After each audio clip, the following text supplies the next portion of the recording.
जब इस त्रिस्तरीय संगठन की हम बात करते हैं तो निश्चित रूप से तीनों स्तर के अपने अपने कुछ दायित्व है और तीनों स्तर के अपने अपने कुछ कार्य करने की प्रणाली है, कार्य प्रणाली है। डन। राष्ट्रीय स्तर पर क्या होता है? राष्ट्रीय स्तर पर क्या होता है? Policy making. बेसिकली हम अपनी जो पॉलिसी मेकिंग का काम है वो राष्ट्रीय स्तर पर करते हैं। ओके। देन प्रांतीय स्तर पर क्या होता है? प्रांतीय स्तर पर पहला जो राष्ट्रीय स्तर की हमारी पॉलिसीज है उसको अपने प्रांत में किस तरह से इंप्लीमेंट किया जाए, नंबर 1। नंबर 2, स्टेट स्पेसिफिक कोई बात हो सकती है कि भाई हमारे स्टेट में इस तरह के काम करने की आवश्यकता है, जो कि सपोज कीजिए कोई एक काम असम के लिए जरूरत नहीं है लेकिन गुजरात में उसको करना आवश्यक है, तो उस पर अगर पॉलिसी बनानी है स्टेट स्पेसिफिक तो वो कौन बनाएगा? प्रांतीय स्तर पर। ओके। प्रांतीय अध्यक्ष की अध्यक्षता में प्रांतीय सभा होगी, प्रांतीय कार्यकारिणी होगी और वहां स्टेट स्पेसिफिक पॉलिसीज बनाई जाएगी। ठीक है। मैं जिस चित्र की बात कर रहा था वो ये चित्र है। ये क्या है? पेड़ और ये एक बट वृक्ष है। बट वृक्ष समझते हैं जी? बट वृक्ष कितना बड़ा होता है? बहुत विशाल होता है और वो अपनी शाखाओं को फैलाता रहता है। और युवा मंच भी कहीं ना कहीं ऐसा ही है, एक बट वृक्ष है और उसकी शाखाएं फैल रही है। ठीक है। अब जब हम तीनों स्तर की बात कर रहे हैं, मैं उस बात पे भी आऊंगा जो मैं अभी बात कर रहा था कि राष्ट्रीय स्तर पे क्या काम होता है और प्रांतीय स्तर पे क्या काम होता है और शाखा स्तर पे हमें किस तरह से क्या कामों को करना होता है। लेकिन उससे पूर्व ये जो तीनों स्तर के बीच में कोऑर्डिनेशन है इसकी कुछ बात करना चाहूंगा, एडमिनिस्ट्रेटिव सेटअप की बात करना चाहूंगा। ठीक है। ये जो एक आपने वहां एरो देखा होगा जो हरे पत्तों को इंडिकेट कर रहा है, ये क्या है? हरे पत्ते क्या है? हमारे सदस्य। ये है हमारे सदस्य। एक और एरो एक छोटी सी टहनी को इंडिकेट कर रहा है, वो क्या है? शाखा। और जो हमारी बड़ी टहनियां हैं वो प्रांतीय इकाइयां और जो हमारी जड़ है वो राष्ट्रीय इकाई। ठीक है। राष्ट्रीय इकाई से चीजें निकलती है, लेकिन राहुल प्लीज हेल्प, इसे एक्सेप्ट हो नहीं रहा।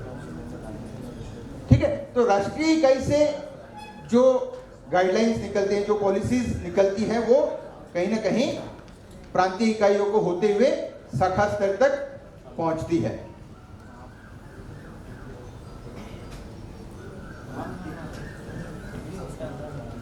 ये ब्लिंक कर रहा है, चलो ठीक है, कंटिन्यू करते हैं। तो अब इसमें हमारा एडमिनिस्ट्रेटिव क्या है, ये देखिए।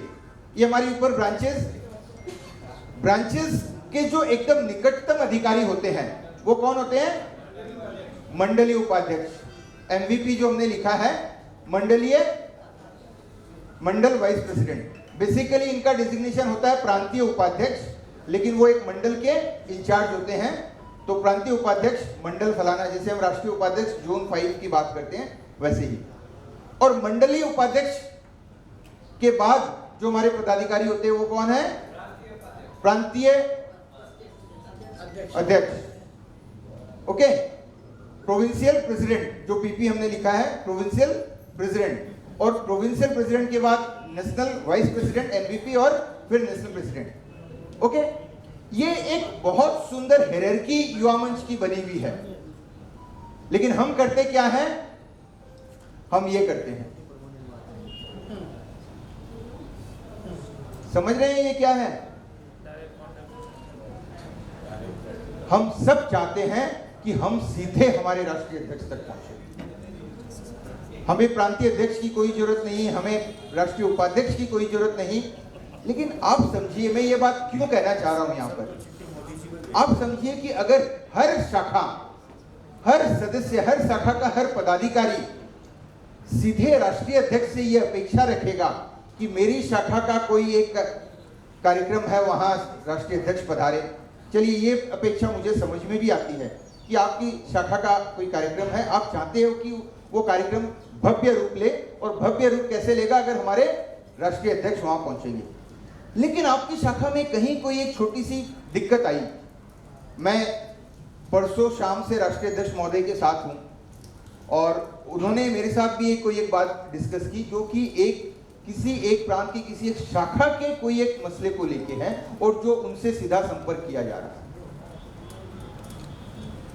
तो मैं यहां ये कहना चाहूंगा कि आपकी जो निकटतम पदाधिकारी है, मंडलीय उपाध्यक्ष, कल हमने मंडलीय उपाध्यक्ष, हमारे 3-4 मंडलीय उपाध्यक्ष यहां थे, उनसे भी बातचीत की, वो अपना कार्य कैसे करेंगे। और अगर आप उनको रीच आउट नहीं करेंगे तो वो चाहते हुए भी आपको वो सहायता नहीं कर पाएंगे, वो आपको वो सपोर्ट नहीं कर पाएंगे जो अदरवाइज उनको करना होता है।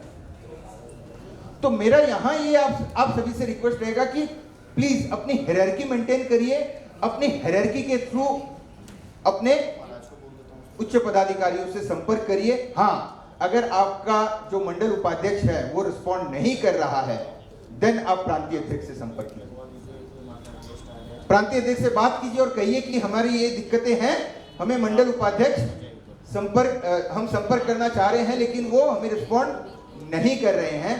तो आप प्रांतीय अध्यक्ष से बात कीजिए।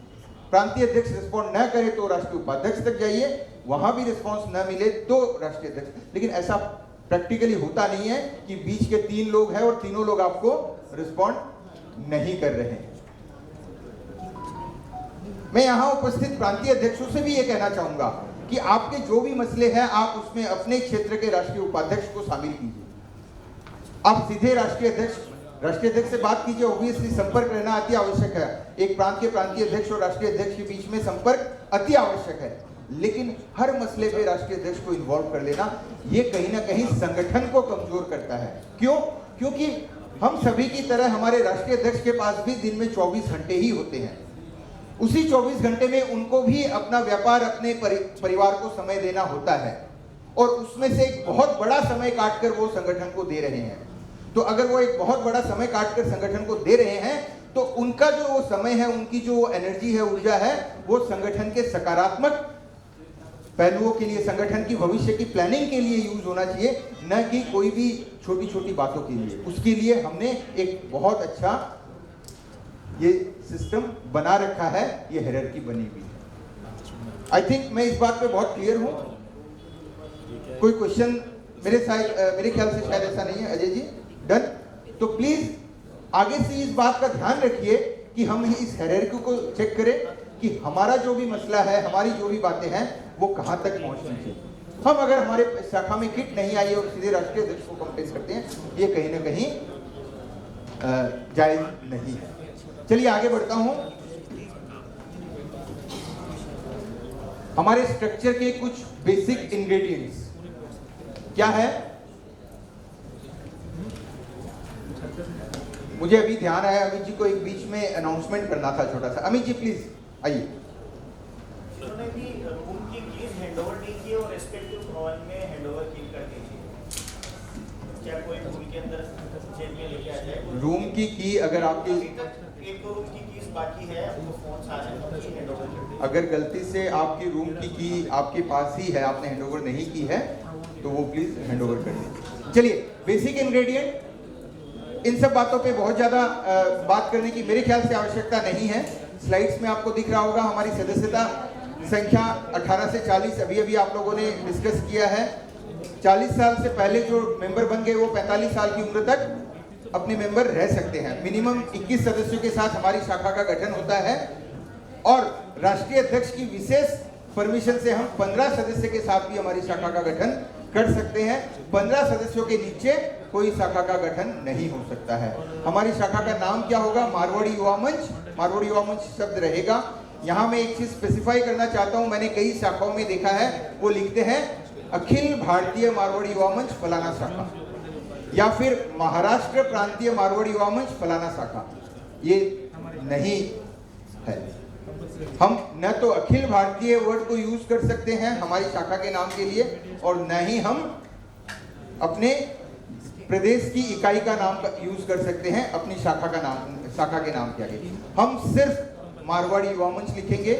शाखा के नाम के बारे में यहाँ एक चीज कहना चाहूंगा, मैंने कई शाखाओं के इवन न्यूज कटिंग्स देखी है, न्यूज़पेपर में रिपोर्ट आती है कि मारवाड़ी युवा मंच जागृति ने फलाना दिन फलाना फलाना कार्यक्रम किया। जागृति, व्हाट जागृति? मारवाड़ी युवा मंच प्रगति ने फलाना काम किया। प्रगति, जागृति, ये आपके नाम के आगे फिक्स किए हुए हैं, क्योंकि जब एक ही शहर में मल्टीपल ब्रांचेस है या विशेषकर महिला शाखा है, तो हम महिला शाखा जब करते हैं तो उसके नाम के आगे, जैसे सूरत जागृति, मारवाड़ी युवा मंच सूरत शाखा है, वो अपना कार्य कर रही है, और मारवाड़ी युवा मंच सूरत जागृति शाखा है जो कि वहां की महिला शाखा है। लेकिन अगर ये न्यूज इस रूप में आती है कि मारवाड़ी युवा मंच जागृति शाखा ने ये कार्य किया, तो सूरत जागृति के साथ मारवाड़ी युवा मंच की कोकड़ा जागृति शाखा भी है, मारवाड़ी युवा मंच की ऐसी अन्य अनेकों जागृति शाखाएं। तो अपने नाम को बहुत देख सुनकर लिखे, जहां भी आपको प्रस्तुत करना हो अपने पूरे नाम को प्रस्तुत करें। हमारे रेगुलेटरी डॉक्यूमेंट्स, संविधान और ब्रांच मैनुअल, कल हम इस पे बात कर चुके हैं। हमारी 2 कंट्रोलिंग ऑफिसेज है, national headquarter and state headquarter, provincial headquarter. Okay, आगे बढ़े। कॉन्स्टिट्यूशनल बॉडीज, जो हमारा स्ट्रक्चर है उसमें कुछ कॉन्स्टिट्यूशनल बॉडीज है। पहली ब्रांच एग्जीक्यूटिव, और दूसरी ये शाखा स्तर की है, ब्रांच एग्जीक्यूटिव और ब्रांच जनरल बॉडी। इसका फॉर्मेशन कैसे होता है एग्जीक्यूटिव का, शाखा की कार्यकारिणी का, इस पे हम कमोबेश कल मैंने भी कुछ डिस्कशंस किए थे, आज केस स्टडीज के दौरान राहुल जी ने भी डिस्कशंस किए हैं। ओके, इसके ब्रांच ऑफिसियर्स इलेक्टेड हो सकते हैं, नॉमिनेटेड हो सकते हैं। ओके, और जो इमीडिएट ब्रांच पास प्रेसिडेंट होता है, जो इमीडिएट हम जिसे आईपीपी कहते हैं, वो इसका पदेन सदस्य होता है। ठीक है, इसका काम क्या होता है? ensuring the execution of मंच policies and programs as decided by राष्ट्रीय सभा, एनईसी और प्रांतीय सभा और प्रांतीय कार्यकारिणी। ये जो भी पॉलिसीज बनती है राष्ट्रीय और प्रांतीय स्तर की, उसको शाखा स्तर पर एग्जीक्यूट करने का दायित्व किसका है? हमारी शाखा की कार्यकारिणी का। ओके, और शाखा स्तर पर जो भी हम एक्टिविटीज, जैसे हम कल बात कर रहे थे कि आपको कैलेंडर बना लेना है, तो कैलेंडर आपने बना लिया, तो कैलेंडर में आपको ये ध्यान देना कि जो जो मैंडेटरी एक्टिविटीज है या फिर हमारी शाखा प्रांतीय और राष्ट्रीय इकाई जो हमें गाइड कर रही है या हमें इंस्ट्रक्शन दे रही है कि ये काम आपको करना है, वो आपको करना है। Nomination of branch delegation, branch delegation means to the प्रांतीय और राष्ट्रीय सभा, जो अभी राहुल जी बता रहे थे कि प्रांतीय और राष्ट्रीय सभा में आप कितने कैसे मेंबर्स को नॉमिनेट कर सकते हो। तो वो नॉमिनेशन का अधिकार किसका होता है? अधिकार किसका होता है? शाखा की राष्ट्रीय या प्रांतीय सभा में जो सदस्य मनोनीत होंगे, उनका मनोनयन कौन करेगा? अध्यक्ष। मतलब अध्यक्ष जिसे चाहे उसे वो शाखा के प्रतिनिधि के रूप में मनोनीत करके भेज सकता है। क्या उसमें और जो हम हाँ जी, with the consent of committee member. Okay, और कुछ कहना चाहेंगे आप? नो, ब्रांच के जो नॉमिनेटेड मेंबर होंगे to the Rashtriya Sabha and प्रांतीय सभा, आप राष्ट्रीय सभा और प्रांतीय सभा समझते हैं, उसमें कोई एनी डाउट? उस पर बात करूंगा मैं आगे। लेकिन वहां जो मेंबर्स जाएंगे उसको नॉमिनेट कौन करेगा? प्रांतीय अध्यक्ष कर सकते हैं। प्रांतीय अध्यक्ष प्रांतीय कार्यकारिणी में जो मेंबर्स होते हैं उनको नॉमिनेट करते हैं। हम बात कर रहे हैं प्रांतीय सभा की। प्रांतीय सभा में जो शाखा के रिप्रेजेंटेटिव होंगे उनका नॉमिनेशन कौन करेगा?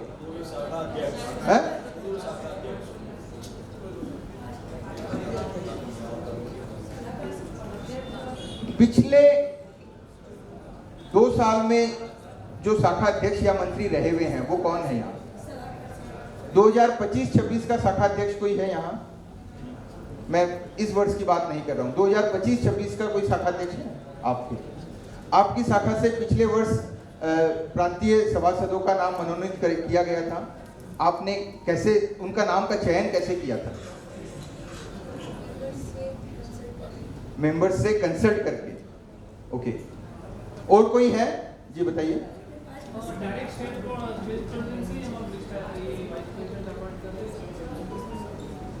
डायरेक्ट स्टेट प्रेसिडेंट से लिस्ट आया था। और कोई?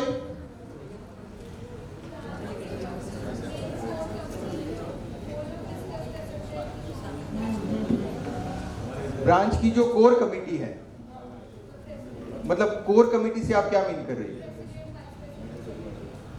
देखिए, एक चीज यहां मैं क्लेरिफाई करूंगा। जी नो,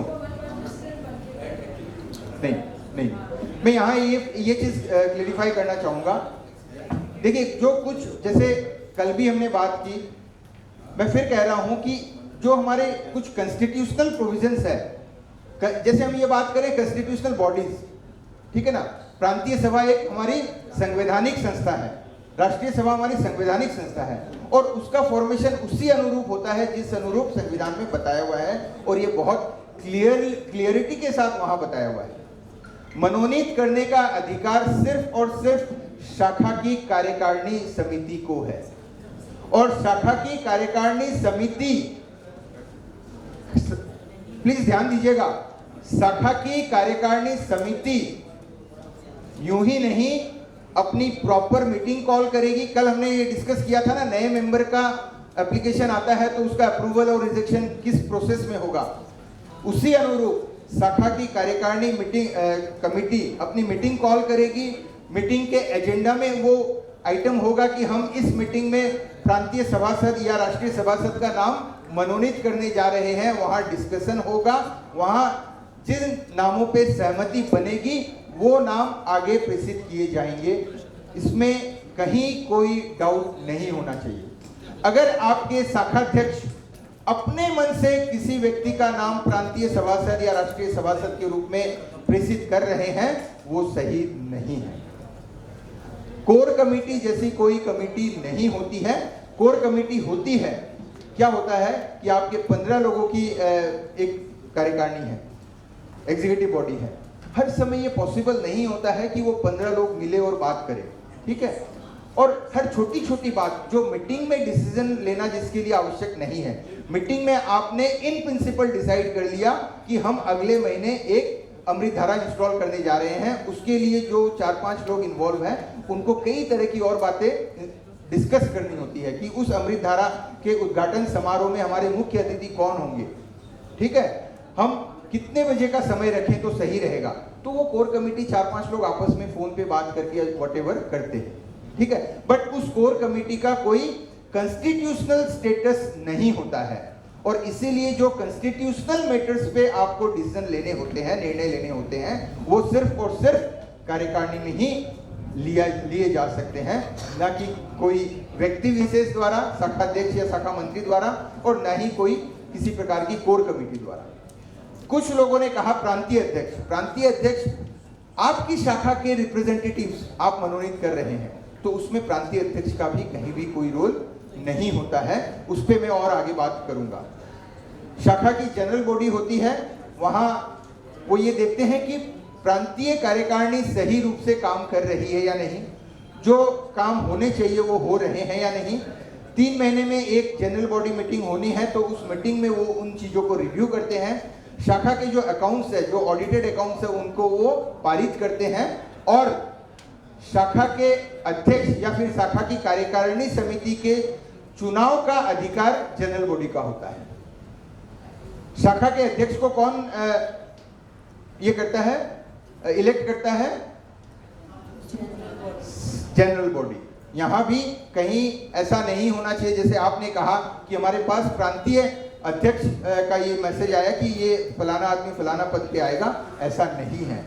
अगर ये ऐसा है तो ये गलत है। ओके अजय जी, आप किसी शाखा में ये इंस्ट्रक्शन नहीं दे सकते बतौर प्रांतीय अध्यक्ष कि आप इस शाखा के अध्यक्ष फलाने को बनाइए, इस शाखा का उपाध्यक्ष फलाने को बनाइए। ओके, ये ऑफिशियल इंस्ट्रक्शन नहीं हो सकता है। आप कि आपकी उस शाखा के साथ बॉन्डिंग अच्छी है, वो आपकी बात मानते हैं, आप उनको अनऑफिशियली सजेशन दे सकते हैं, सजेशन दे सकते हैं, इंस्ट्रक्शन नहीं दे सकते। Okay, done. तो ये जो दो समितियां हैं, एक साधारण समिति और एक शाखा की कार्यकारिणी समिति, ये दोनों बहुत महत्वपूर्ण है, क्योंकि शाखा स्तर पर जो भी कार्य होते हैं ये दोनों बॉडीज ही उसका संचालन करती है। डन, आगे बढ़ूं।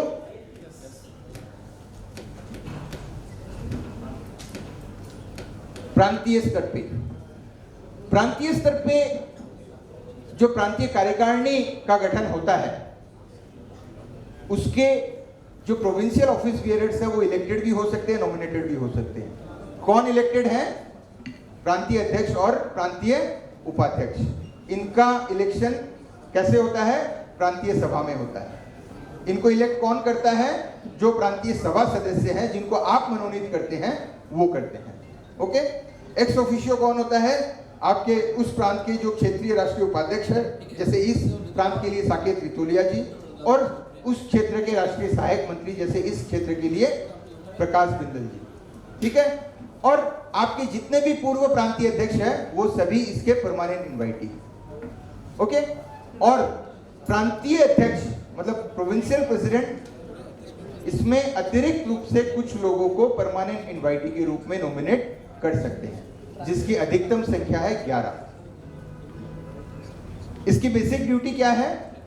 ensuring the execution of मंच policies and programs as decided by राष्ट्रीय सभा, प्रतिनिधि सभा, प्रांतीय सभा और राष्ट्रीय कार्यकारिणी। जो आपकी राष्ट्रीय कार्यकारिणी, राष्ट्रीय सभा या प्रांतीय सभा निर्णय लेगी कि प्रांत स्तर पर यह काम होने चाहिए, उनका एग्जीक्यूशन का दायित्व प्रांतीय कार्यकारिणी के ऊपर है। डन। प्रांतीय सभा, मैं प्रांतीय सभा और राष्ट्रीय सभा एक साथ फिर से डिस्कस करूंगा। उससे पूर्व मैं राष्ट्रीय कार्यकारिणी के गठन की बात कर लूं। Rahul, make sense? अच्छा, आ गया। नेशनल एग्जीक्यूटिव, जिस तरह से प्रांतीय स्तर पर प्रांतीय कार्यकारिणी समिति का गठन होता है, ठीक उसी प्रकार से राष्ट्रीय स्तर पर राष्ट्रीय कार्यकारिणी समिति का गठन होता है।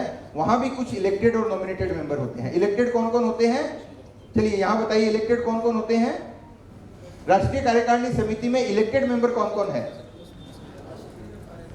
जैसे अभी हमने प्रांतीय कार्यकारिणी समिति की बात की, ठीक वही प्रारूप यहां आता है। कौन कौन? वर्तमान राष्ट्रीय कार्यकारिणी समिति के इलेक्टेड मेंबर कौन कौन है? अध्यक्ष और उपाध्यक्ष। क्या सभी उपाध्यक्ष इलेक्टेड हैं? नहीं। कौन? नहीं, महामंत्री तक में आया। महामंत्री इलेक्टेड नहीं होता है। महामंत्री को राष्ट्रीय अध्यक्ष द्वारा मनोनीत किया जाता है। कौन सा उपाध्यक्ष इलेक्टेड नहीं होता है? मुख्यालय। करेक्ट। जो राष्ट्रीय उपाध्यक्ष मुख्यालय होता है या फिर प्रांत के स्तर पर प्रांतीय उपाध्यक्ष मुख्यालय होता है, वो प्रांतीय अध्यक्ष या राष्ट्रीय अध्यक्ष, वॉट एवर द केस, वहां उनके द्वारा मनोनीत किए जाते हैं।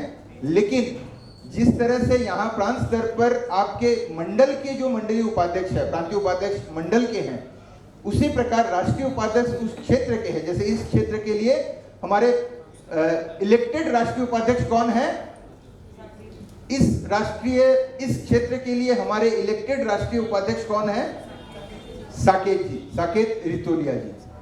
ओके, तो ये हो गए इलेक्टेड मेंबर। अब नॉमिनेटेड मेंबर, बाकी सभी पदाधिकारी या अन्य सदस्यों को राष्ट्रीय अध्यक्ष द्वारा नॉमिनेट किया जाता है, जिनमें राष्ट्रीय महामंत्री, राष्ट्रीय कोषाध्यक्ष, संयुक्त मंत्री, उपाध्यक्ष मुख्यालय या अन्य सदस्य, वो सारे राष्ट्रीय अध्यक्ष द्वारा मनोनीत किए जाते हैं। ओके, कुछ एक्स ऑफिशियो मेंबर्स भी होते हैं, जैसे निवर्तमान राष्ट्रीय अध्यक्ष। निवर्तमान राष्ट्रीय अध्यक्ष राष्ट्रीय कार्यकारिणी के पदेन सदस्य है। ओके, सभी प्रांतीय अध्यक्ष, हमारी 15 प्रांतीय इकाइयां हैं और उन 15 प्रांतीय इकाइयों के सभी प्रांतीय अध्यक्ष हमारे राष्ट्रीय कार्यकारिणी के सदस्य हैं, वो एक्स ऑफिशियो सदस्य हैं। उनको राष्ट्रीय अध्यक्ष अपनी राष्ट्रीय कार्यकारिणी से जाके भी नहीं हटा सकते। वो तब हटेंगे जब वो प्रांतीय अध्यक्ष के रूप में उनका पद चला जाएगा। Okay, done. सभी प्रांतीय अध्यक्ष राष्ट्रीय कार्यकारिणी समिति के पदेन सदस्य हैं। राष्ट्रीय कार्यकारिणी की बेसिक ड्यूटीज एंड रिस्पॉन्सिबिलिटीज क्या है? Ensuring the execution of Manch policies and programs as decided by Rashtriya Sabha, Pratinidhi Sabha and NEC itself. NEC मतलब नेशनल एग्जीक्यूटिव कमेटी, वो खुद जो डिसाइड करती है उसका एग्जीक्यूशन भी उसको खुद को ध्यान देना है, करना है। प्लस राष्ट्रीय सभा जो निर्णय देती है उसका एग्जीक्यूशन भी राष्ट्रीय कार्यकारिणी समिति को भी करना है। अब मैं आगे बढ़ूंगा। दी मोस्ट इंपॉर्टेंट जो दो हमारी बॉडीज है, प्रांत स्तर पर प्रांतीय सभा, राष्ट्रीय स्तर पर राष्ट्रीय सभा। ठीक है, हम यहां राष्ट्रीय सभा के बारे में बात करेंगे। प्रांतीय सभा कहीं ना कहीं उसी की रेप्लिका है प्रांत स्तर की। डन। राष्ट्रीय सभा हमारे संगठन की, युवा मंच की the highest policy making body है। क्या है? राष्ट्रीय सभा the highest policy making body है। राष्ट्रीय सभा के ऊपर कोई नहीं है। राष्ट्रीय सभा के ऊपर न राष्ट्रीय कार्यकारिणी समिति है, न राष्ट्रीय अध्यक्ष है, न पूर्व राष्ट्रीय अध्यक्ष है, न पूर्व राष्ट्रीय अध्यक्षों की समिति है। कोई नहीं है। राष्ट्रीय सभा is the supreme body of all India Marwari women. अब देखते हैं कि इसका गठन कैसे होता है।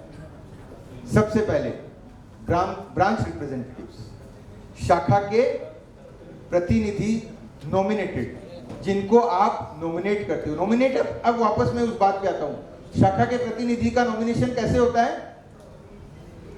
कार्यकारिणी। शाखा के प्रतिनिधि का नॉमिनेशन, हेलो, शाखा के प्रतिनिधि का नॉमिनेशन कौन करता है राष्ट्रीय सभा में?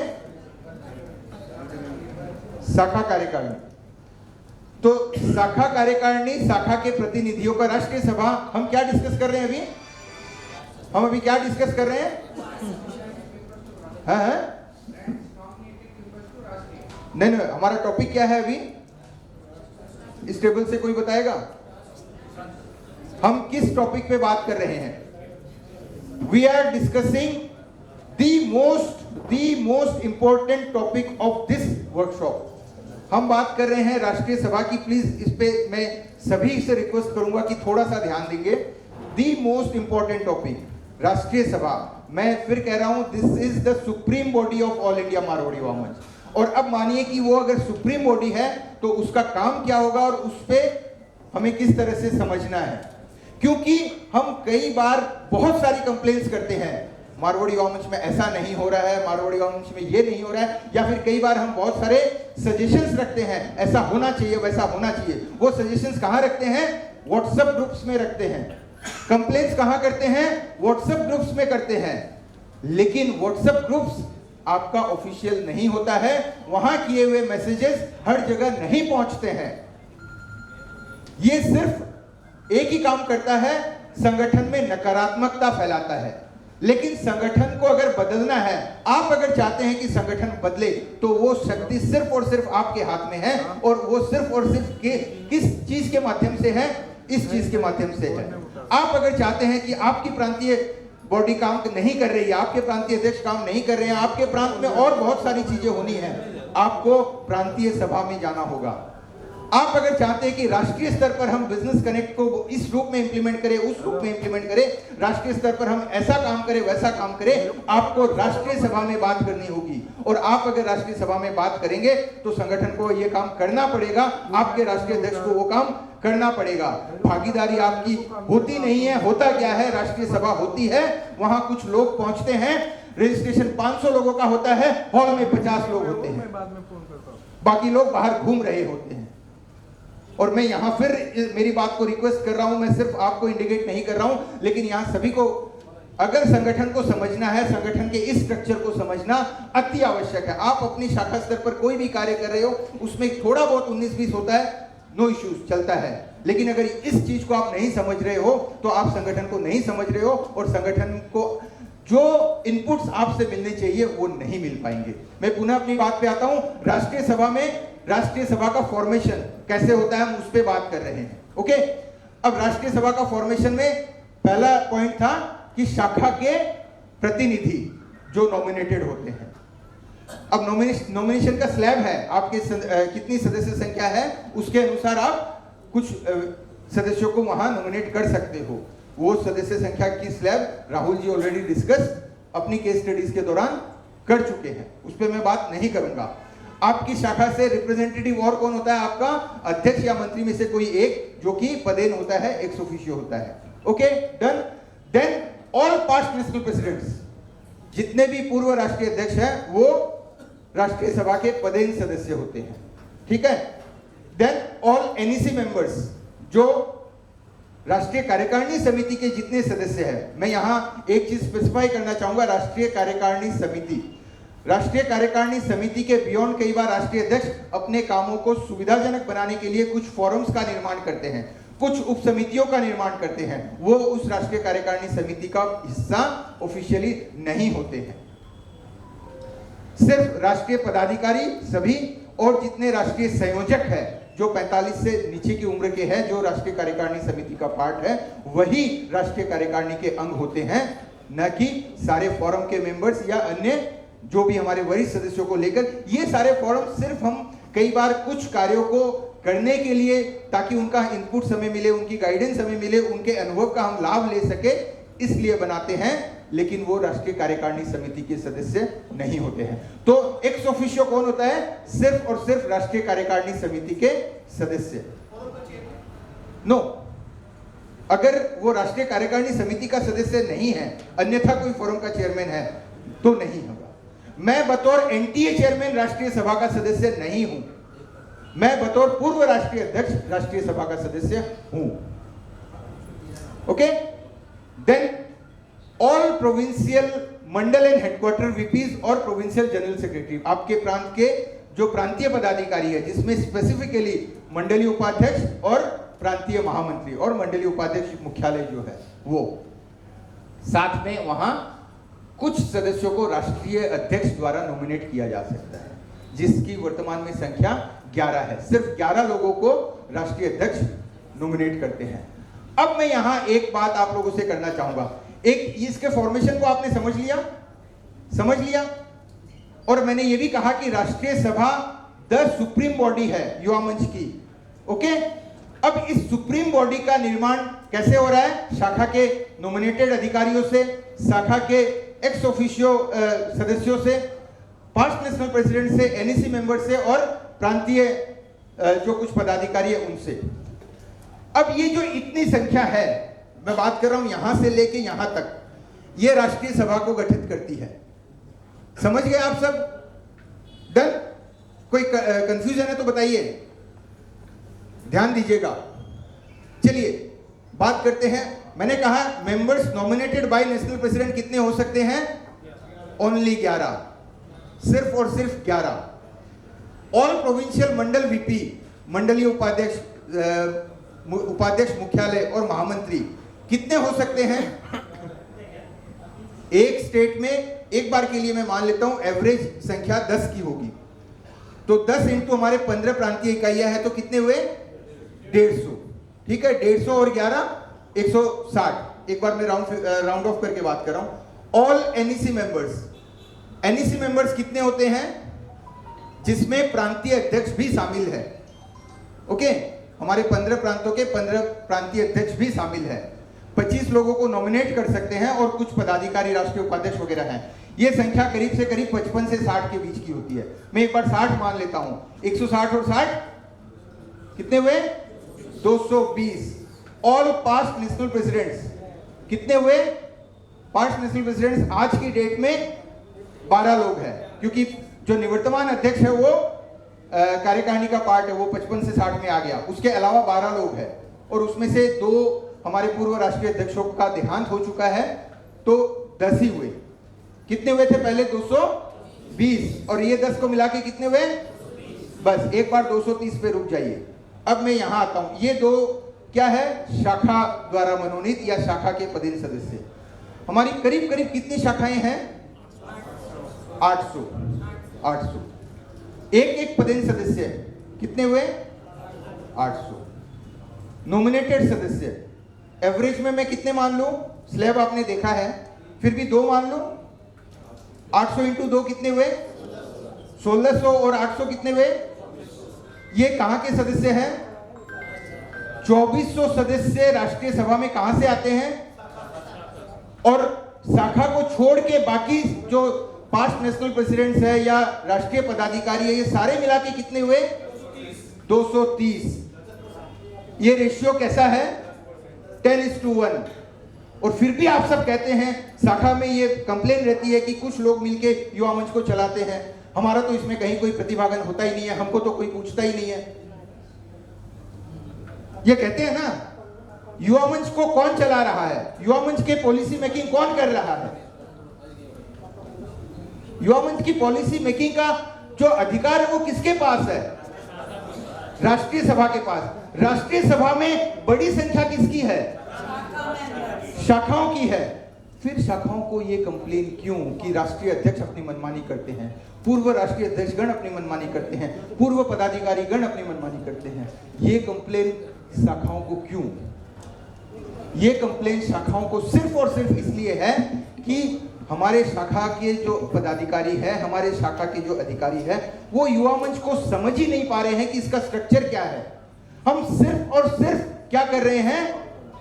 सिर्फ कुछ चीजों को फॉलो कर रहे हैं। हमारे संविधान ने कितना सुंदर तरीका बनाया है कि जो ग्रासरूट पे काम कर रहे हैं उनकी सुनी जानी चाहिए। हाँ, अब आप कहेंगे फिर यहाँ पूर्व राष्ट्रीय अध्यक्षों को क्यों रखा गया है, यहाँ अन्य जो राष्ट्रीय पदाधिकारी है उनको क्यों रखा गया है? उनको इसलिए रखा गया है क्योंकि उनके पास अनुभव है।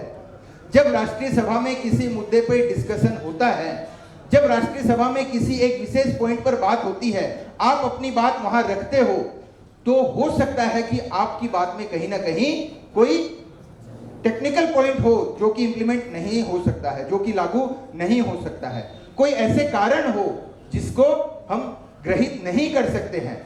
तो वहां जो हमारे पूर्व राष्ट्रीय अध्यक्षगण है या अन्य जो वरिष्ठ पदाधिकारी है, वो आपको सजेस्ट करेंगे कि आप ये बात जो कह रहे हो इसके पीछे ये नहीं हो सकता है और इसके पीछे इस तरह के कारण है।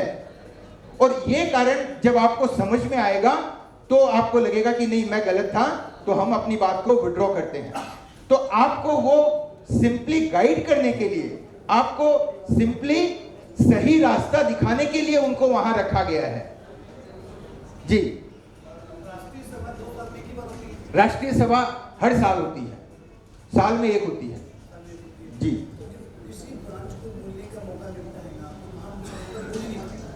मैं आ रहा हूं उस पर, मैं आ रहा हूं, ये बात मैं कवर करूंगा।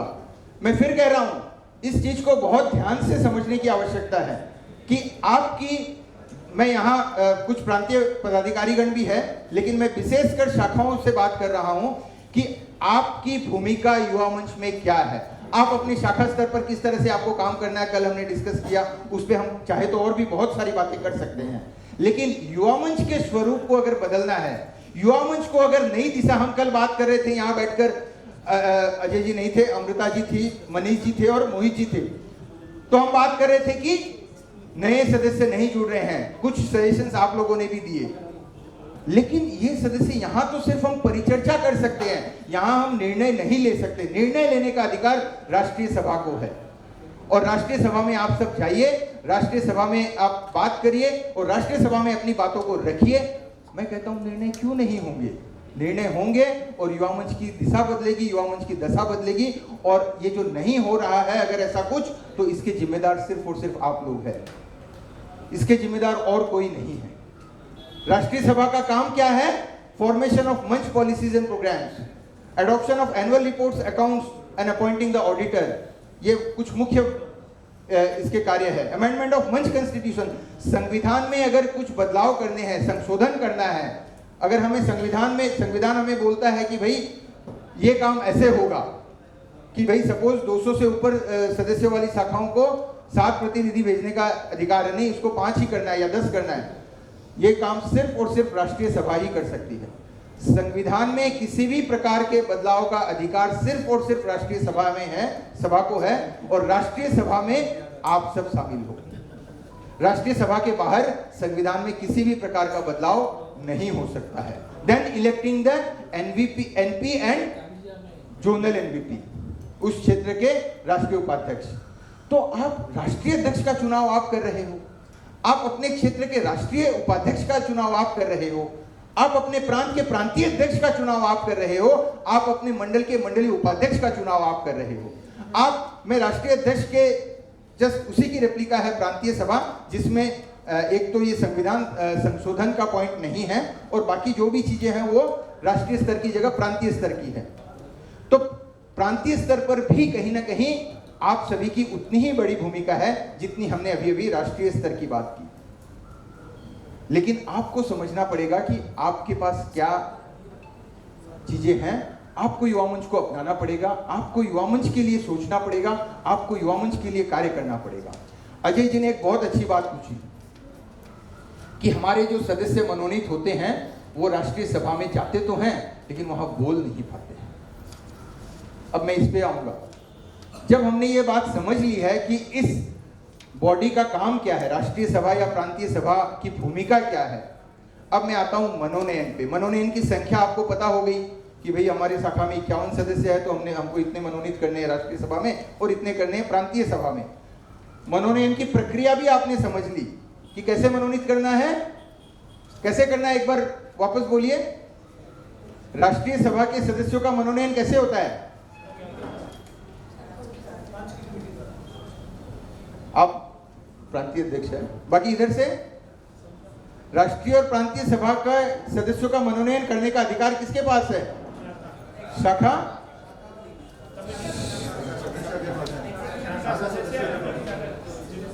Specifically executive committee. अभी अभी हमने ये डिस्कस किया है, शाखा के मनोनीत सदस्य को का नाम डिसाइड करने का अधिकार सिर्फ और सिर्फ शाखा की कार्यकारिणी समिति को। अब होता क्या है ये समझिएगा।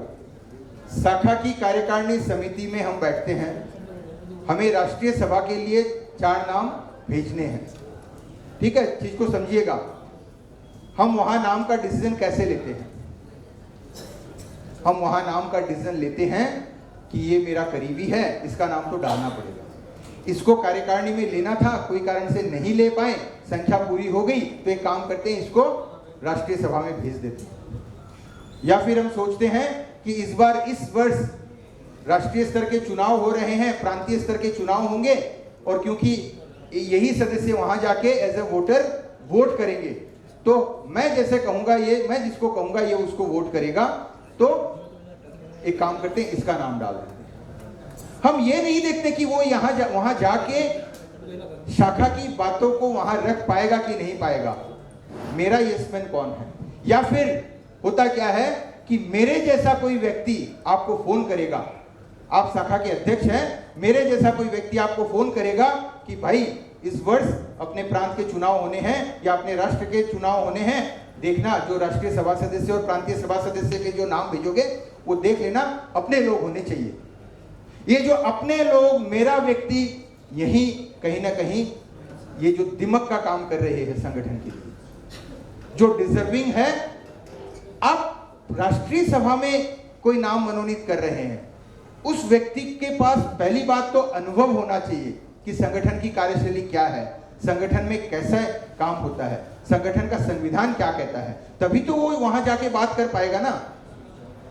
उसके पास बोलने की क्षमता होनी चाहिए कि वहां अगर 200-500 लोगों की गैदरिंग होगी तो उन 200-500 लोगों के बीच में वो खड़े होकर अपनी बात रख सके, और सबसे जरूरी वो अपने घर से निकलकर वहां तक पहुंच तो सके।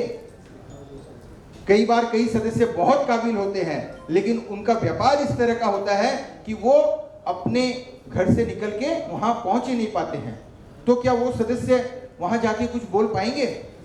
नहीं बोल पाएंगे। तो आपको अगर राष्ट्रीय सभा सदस्य के रूप में किसी को मनोनीत करना है, ऑब्वियसली 45 के नीचे उनकी उम्र होनी चाहिए, लेकिन वो अनुभवी होना चाहिए, वो इतना कॉम्पिटेंट होना चाहिए कि वहां जाके अपनी बातों को रख सके। आपकी शाखा की बात अगर राष्ट्रीय सभा में वो नहीं रख पा रहे हैं तो उस शाखा को सही रिप्रेजेंटेशन नहीं दे पा रहे हैं। रिप्रेजेंटेटिव हम किसको कहते हैं?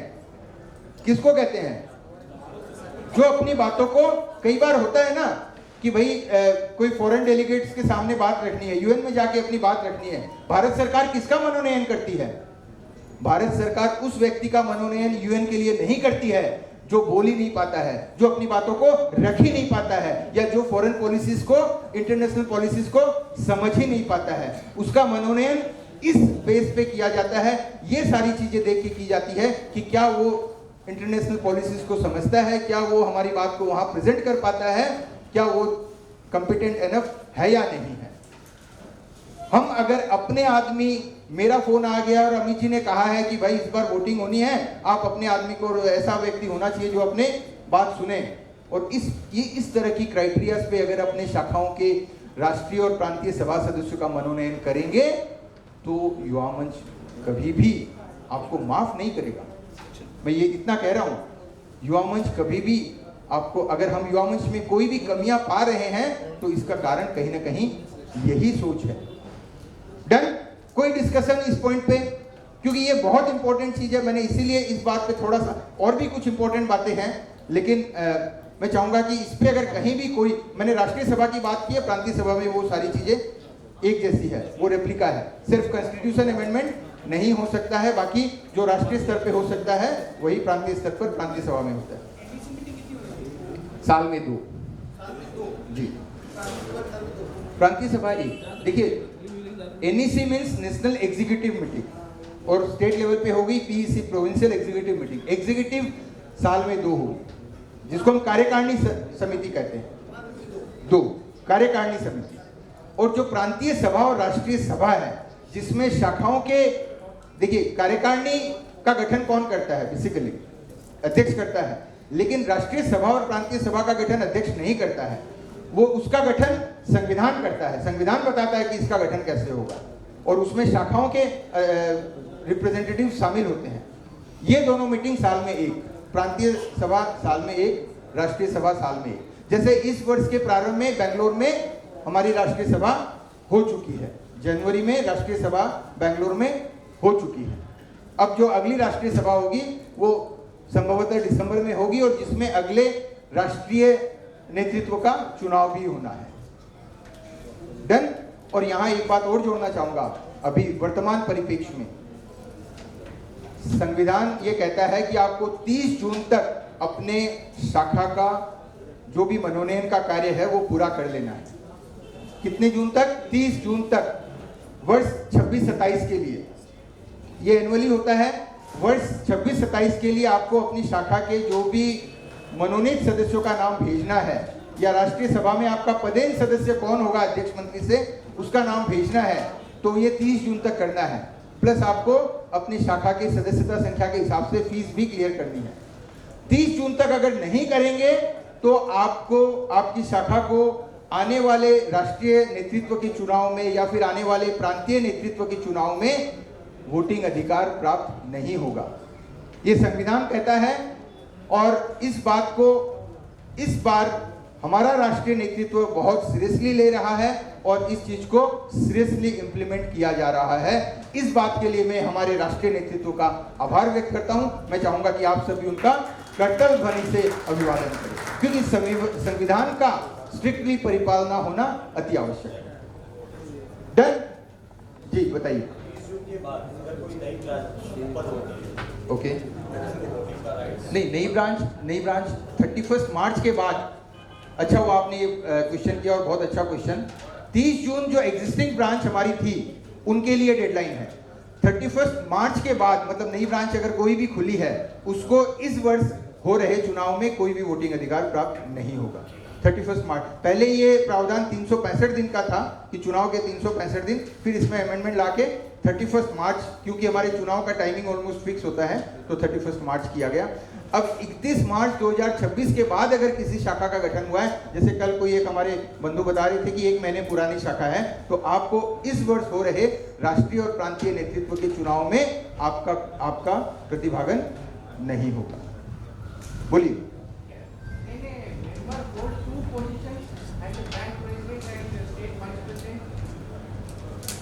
See, Constitution doesn't bar this. Constitution ये इस बात पे साइलेंट है, और साइलेंट है तो इसका इंटरप्रिटेशन ये होता है कि आप होल्ड कर सकते हो कि अगर आप स्टेट वाइस प्रेसिडेंट हैं और अपनी शाखा के अध्यक्ष हैं, कॉन्स्टिट्यूशनली कहीं बार नहीं है। बट मोरली आपको ऐसा नहीं करना चाहिए। आप किसी और का रास्ता रोक रहे हो। ओके, तो आप अगर स्टेट वाइस प्रेसिडेंट हो तो आपको कम से कम ब्रांच में अपनी प्रेसिडेंटशिप नहीं लेनी चाहिए या छोड़ देनी चाहिए, क्योंकि वो बड़ा पद है। आप ऑब्वियसली आप बड़ा पद रखिए अपने पास, लेकिन फिर ब्रांच की जो अध्यक्षता है वो आप छोड़ दीजिए, उसके लिए किसी और के लिए रास्ता छोड़ दीजिए। ये मोरली, बट कॉन्स्टिट्यूशन इस पे साइलेंट है, कहीं कोई बात नहीं है, तो आइडियली हम कर सकते हैं अगर चाहे तो। ठीक है, एनीथिंग एल्स? जी हाँ, नहीं मैंने कहा ना, डुअल पोस्ट की बात कर रहे हैं ना, अगर एलिजिबल है तो ले सकता है। लेकिन मैं फिर कहूंगा, देखिए डुअल पोस्ट को कहीं भी बार किया हुआ नहीं है संविधान में। डुअल पोस्ट पे संविधान एकदम साइलेंट है। ओके, बट कुछ तो यार हमारे मोरल ग्राउंड्स भी है। इतना क्या है, संगठन ना तो आपको सैलरी दे रही है, आपको तो संगठन में अपनी सेवाएं देनी है। सेवाएं देने के लिए एक पद काफी होता है। कभी कभी संगठन में सेवा देने के लिए पद की भी आवश्यकता नहीं होती है। और अगर आप जो संगठन आपसे एक पदाधिकारी के रूप में एक्सपेक्ट करता है और वो काम अगर आप सही मायने में उतनी अपनी जिम्मेदारी निभा रहे हैं, तो एक पद की जिम्मेदारी निभाना भी आपके लिए बहुत बड़ी बात है। और यूं तो मैंने ऐसे भी लोग देखे हैं जो उनके शहर में 10 संस्था में वो सदस्य है और 10 में से 6 संस्था में वो पदाधिकारी है, लेकिन उनसे काम कहीं नहीं होता है। वो अपनी सेवाएं कहीं नहीं देते हैं, सिर्फ अपना एक कार्ड बनाते हैं, वहां ऊपर अपना नाम लिखते हैं और उसके नीचे वो 6 संस्थाओं के नाम लिखते हैं और उसमें कौन सी संस्था में उनका पद है वो लिखते हैं, सिर्फ इसलिए पद लेते हैं। और वो संस्थाएं भी इसीलिए वैसी ही होती है। ओके, आगे बढ़ूं। राष्ट्रीय प्रांतीय सभा के बारे में एनीथिंग एल्स? Anything else? ठीक है, ये तालियां बताती है कि अब आप ज्यादा बोर मत करो, आगे बढ़ो।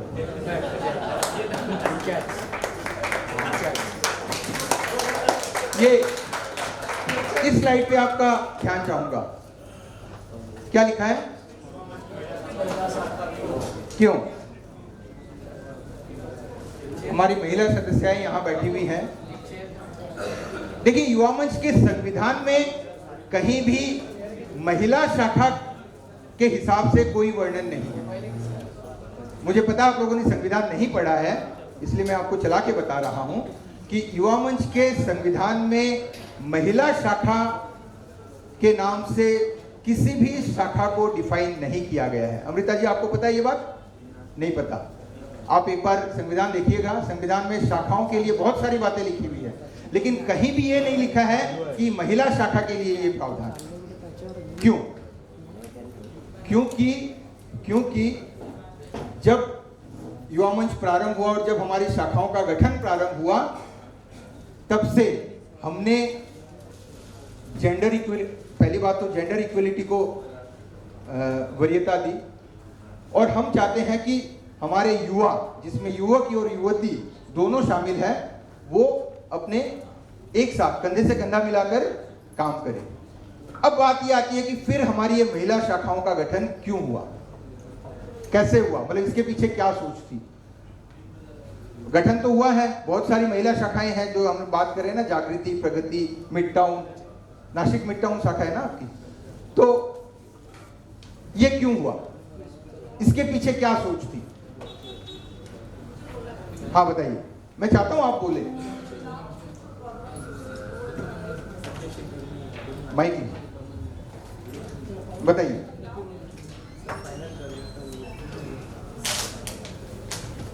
हेलो,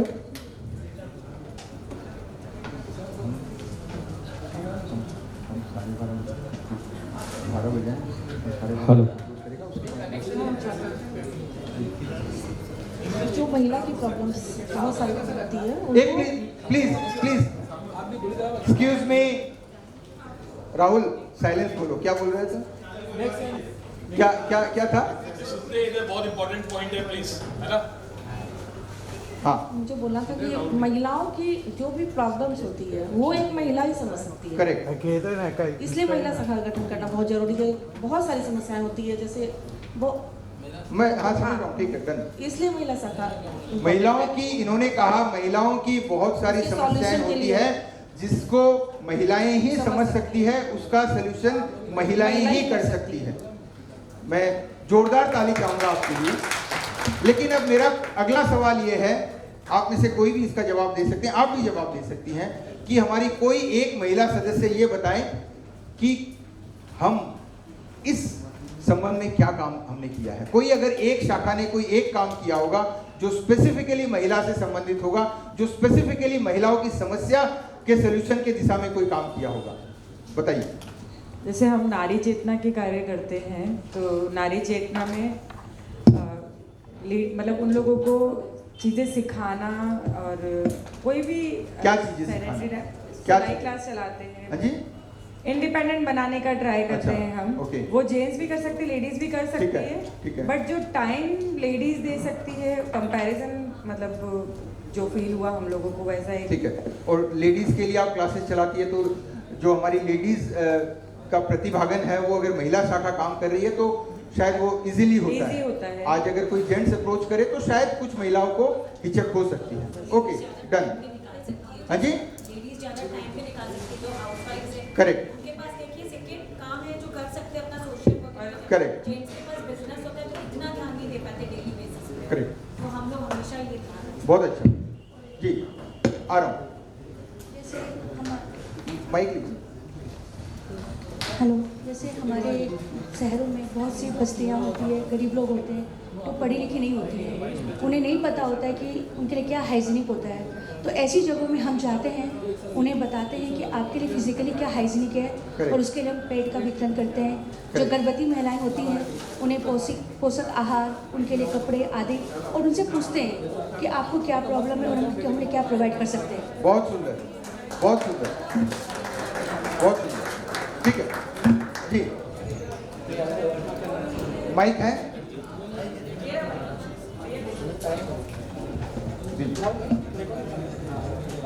एक तो अभी भी कई जगह है जहाँ पे जेंट्स सगाई होती है, वहाँ पे लेडीज नहीं आ सकती है, कई घरों में नहीं अलाउड रहता है। तो लेडीज शाखा रहेगी तो काफ़ी लेडीज को हम जोड़ सकते हैं, और काफ़ी युवतियों को जोड़ के हम काम कर सकते हैं, तो हमको काम करने की वो मिलेगी। और फिर वही जैसे अभी भाभी ने बताया कि शिशु के पोषक तत्व है, और लड़कियों को हाइजेनिक के बारे में बताना, उनके स्वास्थ्य के बारे में बताना, ये सब समस्याओं पे हम। प्लीज बैठिए आप। देखिए, जो भी 3-4 एक्टिविटीज यहाँ आई है, डेफिनेटली ये जो एक्टिविटीज उस टेबल से कोई बात आएगी इस बारे में? जी,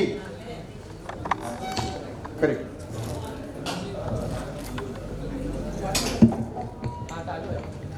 एक महिला ही महिला को समझा सकती है, चाहे वो गर्ल चाइल्ड है, तो उनको अगर कोई बॉयज़ या कोई मैन आके समझाएगा तो वो इतना नहीं समझ पाएगा जितना एक महिला अगर किसी को, जैसे सेल्फ अवेयरनेस है, सेल्फ डिपेंड है उन बातों के बारे में। एनीथिंग और वो इश्यूज कंफर्ट रिलेटेड, जोन में रहती है अगर महिला के साथ बात करते हैं। Anything issues related to women.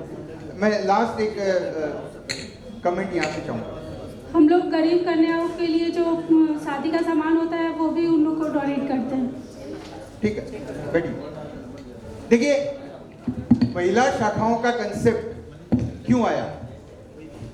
एक बात यहाँ से आई कि टाइम ज्यादा दे सकते। भाई एक बड़ा इंपॉर्टेंट पॉइंट है, बोलने चाह रहा हूँ। कहाँ है, बोलिए। महिलाओं को इसलिए जोड़ना है, एक तो सबने जो रिव्यू दिया राइट, उससे इम्पोर्टेंट है कि हम पुरुष राइट आज अगर देश के लिए काम कर रहे हैं, एक हाथ काम कर रहा है, दूसरा हाथ काम नहीं कर रहा है, जब ये 2 हाथ मिल जाएंगे महिला और पुरुष तो हम और ज़्यादा तरक्की कर पाएंगे। बहुत अच्छी बात है, बट अभी हम पॉइंट ये डिस्कस कर रहे हैं कि महिला शाखा क्यों, मतलब ये बहुत अच्छी बात आपने कही, इसके लिए हम मिलके काम कर सकते हैं, लेकिन महिलाओं के लिए इंडिपेंडेंटली अलग शाखा क्यों? आप कुछ कहेंगे जी? इस पे बस ये अंतिम बात होगी है, फिर हम आगे बढ़ेंगे क्योंकि और 2-3 बातें करनी है, फिर हम। मेरे हिसाब से समस्या से ज़्यादा अपॉर्चुनिटीज़ ज़्यादा है महिला के लिए। उनको एक मंच मिल रहा है उनका टैलेंट दिखाने के लिए, वो घर से बाहर निकल रही है। अगर होम मेकर है तो मुझे ऐसा लगता है उनके पास अपॉर्चुनिटीज़ बढ़ जाएगी, काम करने का एक रूटीन बन जाएगा उनका, अगर उनके पास मंच है तो नंबर ऑफ अपॉर्चुनिटीज़ बढ़ती है इससे। वेरी गुड जी, देखिए, अब मैं इस बात को यहाँ इस रूप में समराइज करूंगा। पहली बात, होता क्या है कि टाइमिंग को लेके इश्यू होता है। पुरुष शाखा अगर काम कर रही है, हमारे मेल फ्रेंड्स अगर काम कर रहे हैं, नॉर्मली वो लेट इवनिंग मीटिंग्स करना, है ना, जो भी डिस्कशंस करना और करना, उसमें हमारी महिला सदस्याएं कई बार उस टाइमिंग पे पार्टिसिपेट नहीं भी कर पाती है, तो उनको एक इंडिपेंडेंट टाइम चाहिए। लेकिन ये भी एक बहुत बड़ा रीज़न नहीं है महिला शाखा के अलग से गठन होने का। इस चीज़ को मैनेज किया जा सकता है। मैं बहुत सी ऐसी शाखाओं को जानता हूँ जहाँ पुरुष और महिला एक साथ काम करते हैं। अभी बात आई अपॉर्चुनिटीज़ की, लीडरशिप अपॉर्चुनिटीज़ की। कई बार हम ये भी समझते हैं कि अगर एक साथ काम करते हैं तो वहाँ जो महिलाएं हैं उनको शायद उनमें वो डिजर्विंग होने के बाद भी लीडरशिप अपॉर्चुनिटी शायद उनको कई बार नहीं मिल पाती है। लेकिन मैं यहाँ कहना चाहूँगा कि ये भी बात है, कुछ हद तक है, 100% नहीं है। मैं ऐसी बहुत सी शाखाओं को जानता हूँ जहाँ ज्वाइंटली काम करते हुए भी कई महिलाएं शाखाध्यक्ष रह चुकी है। मेरी खुद की गृह शाखा में बीच में ऐसा हुआ कि कंजिक्यूटिव 5 या 6 साल महिला शाखाध्यक्ष ही रही, और एक शाखाध्यक्ष नहीं थी, मतलब एक हमारी सदस्य नहीं थी वो। अगर 5 या 6 साल महिला शाखाध्यक्ष रही तो शायद 4 महिलाएं ऐसी थी जिन्होंने नेतृत्व दिया। जो मूलभूत बात है वो ये है जो आपने कही कि, या फिर आपने भी कही, नहीं आपने कुछ अलग बात कही थी।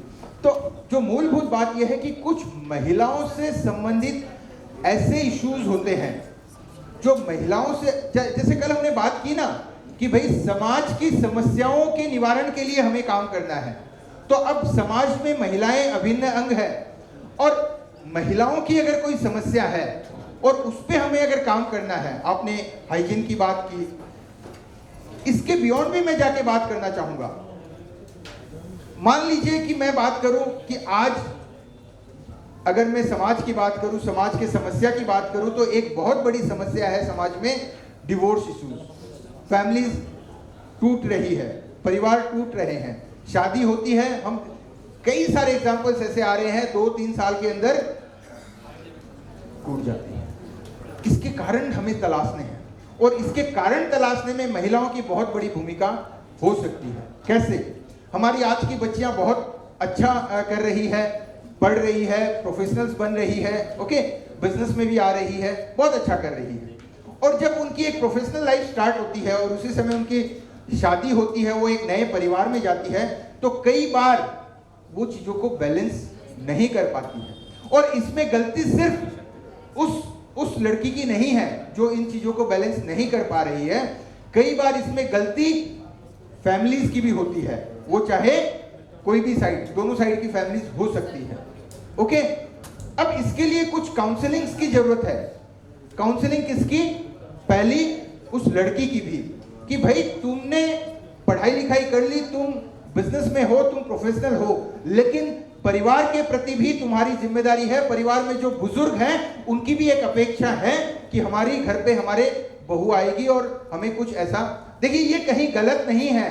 कई बार हम इसे सोचते हैं कि हम बहुओं को मैं इसको गलत नहीं मानता। हाँ, गलत है अगर आप अननेसेसरी कोई प्रेशर क्रिएट कर रहे हैं, तुम ऐसे बाहर नहीं जा सकती, तुम ऐसे कपड़े नहीं पहन सकती, तुम ये नहीं कर सकती, तुम वो नहीं कर सकती। लेकिन परिवार में जो एक बेसिक आपकी रिस्पॉन्सिबिलिटी है, बीइंग अ वुमन, वो तो आपको निभाना पड़ेगा, वो तो आपको करना पड़ेगा। आप कहेंगे कि नहीं, मैं ये रिस्पॉन्सिबिलिटी नहीं लूंगी क्योंकि मैं तो डॉक्टर हूं, मुझे तो सिर्फ अपना ये काम करना है, मैं तो चार्टर्ड अकाउंटेंट हूं, या फिर मेरा तो फलाना बिजनेस है। इसके लिए हमारी जो नई युवतियां हैं उनको किस एज में, शादी के बाद नहीं, जब वो 12-14 साल की होती है, उसी समय से हम उनके लिए कुछ काउंसलिंग्स करें। आप बनो, आप पायलट बनो, आपको जो करना है करो, लेकिन आपकी जो बेसिक फैमिली को, जो आपकी बेसिक जरूरत है, फैमिली के प्रति जो आपकी बेसिक ड्यूटीज है,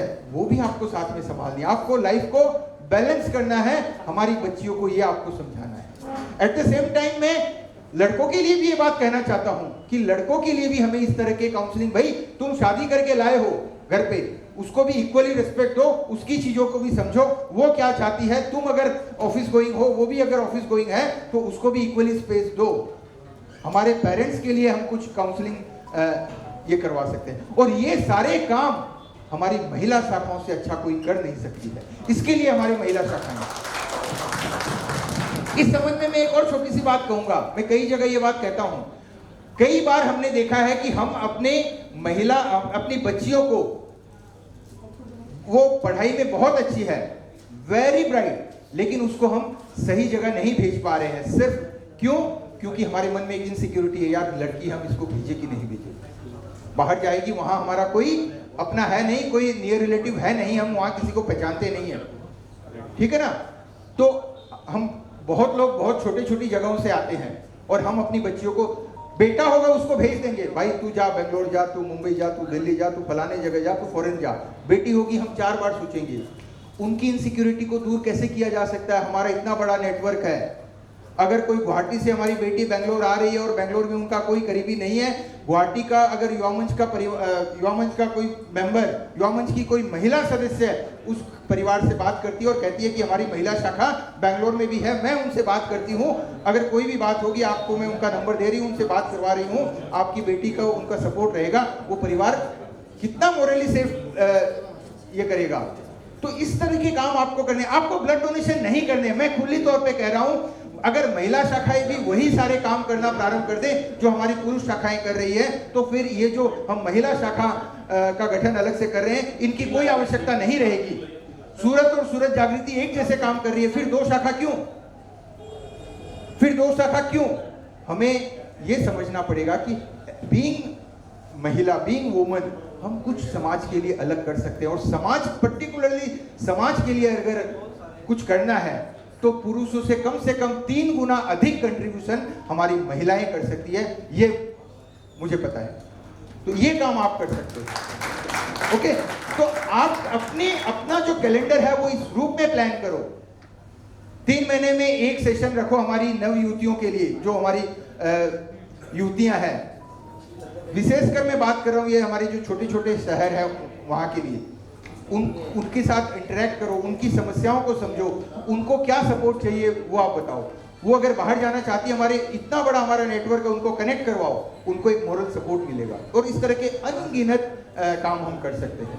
तो इस बात को अभी मैं यहीं रोकता हूँ। डन? कोई सवाल इस बात पे? नथिंग? आगे बढ़ते हैं। चलिए, रोल्स एंड रिस्पॉन्सिबिलिटीज पे कल बात हो चुकी है, मैं आगे बढ़ूंगा जी। उदय शाखा की उस पे हम कल बात कर चुके हैं कि नए युवाओं को हम कैसे जोड़े। देखिए क्या होता है कि एज गैप कहते हैं ना, वो जनरेशन गैप की बात आ जाती है।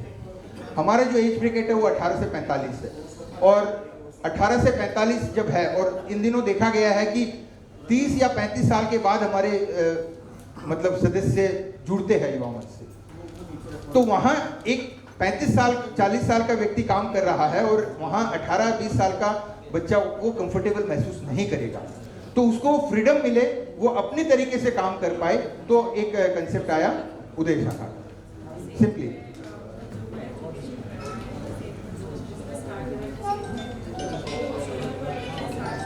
दिस इज नॉट, नहीं सोशल वर्क मतलब आप इसको इस रूप में नहीं ले कि उसको जन सेवा के काम ही करने, कुछ सेल्फ डेवलपमेंट के काम भी कर सकता है। बहुत सारे एक ग्रुप बन गया, वो अपने लिए काम कर रहा है, करियर काउंसलिंग पे बात हो रही है, वहां पर आगे स्टडीज कैसे करना है, बिजनेस अपॉर्चुनिटीज पे बात हो रही है, उसमें बात करें।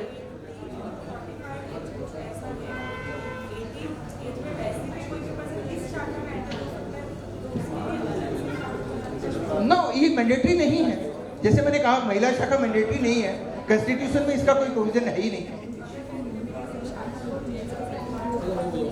एकदम डेफिनेटली कर सकते हैं, अगर आपको नहीं समझ में आ रहा मत कीजिए। एक जस्ट एक कंसेप्ट लाया गया है, एक कंसेप्ट दिया गया है, this is not mandatory at all. Okay, आगे बढ़े। अंतिम कुछ बातें जी।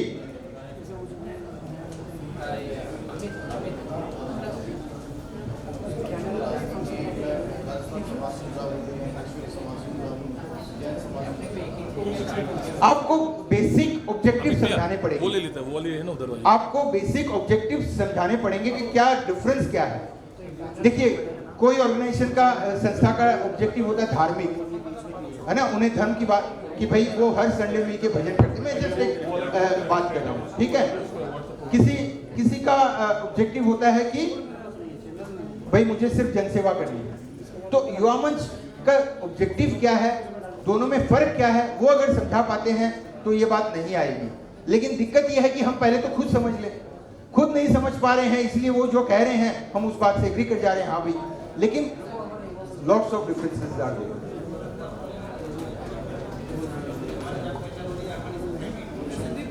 आपके टेबल पे माइक है, अगर आप माइक पे बोलेंगे तो बाकी सभी लोग इन्वॉल्व होंगे, अदरवाइज ऐसा लग रहा है कि हम दो बात करें बाकी सब।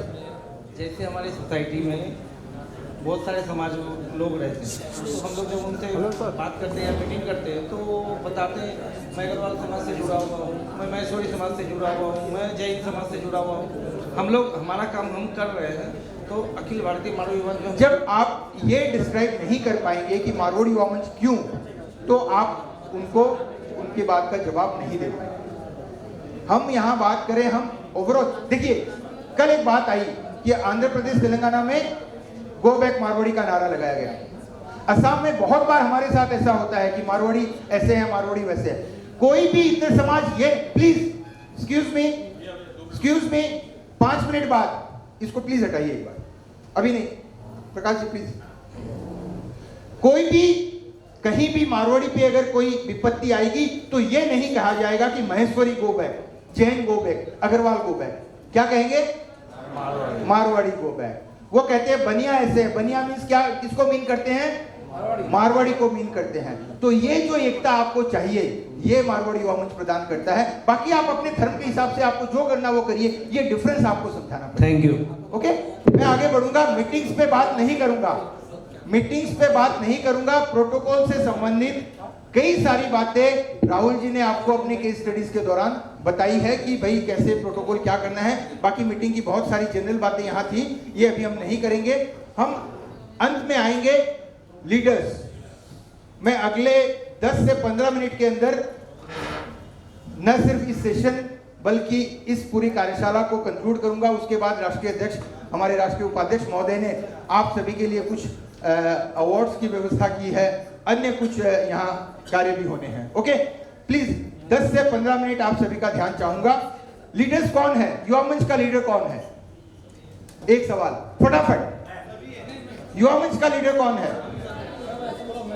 सारे युवा लीडर हैं। सारे युवा लीडर नहीं हो सकते हैं। अध्यक्ष कौन सा अध्यक्ष? युवा मंच का लीडर अगर कोई है तो वो है कौन?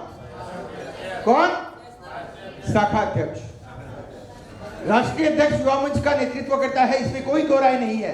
प्रांतीय स्तर पर प्रांतीय अध्यक्ष इसके नेतृत्व करता है, इसमें कोई दो राय नहीं है। लेकिन लीडर कौन होता है? जिसके मुखौटे से संगठन की पहचान होती है, जिसके मुखौटे से संगठन की पहचान होती है। भारतवर्ष की पहचान किसके मुखौटे से है? हमारे प्राइम मिनिस्टर के, ठीक है? ओके, सूरत में युवा मंच की पहचान किसके मुखौटे से होगी? नहीं, अजय जी के मुखौटे से होगी, क्योंकि वो सूरत के हैं। मैं यहाँ पर्टिकुलरली कोई ये बात नहीं कर रहा।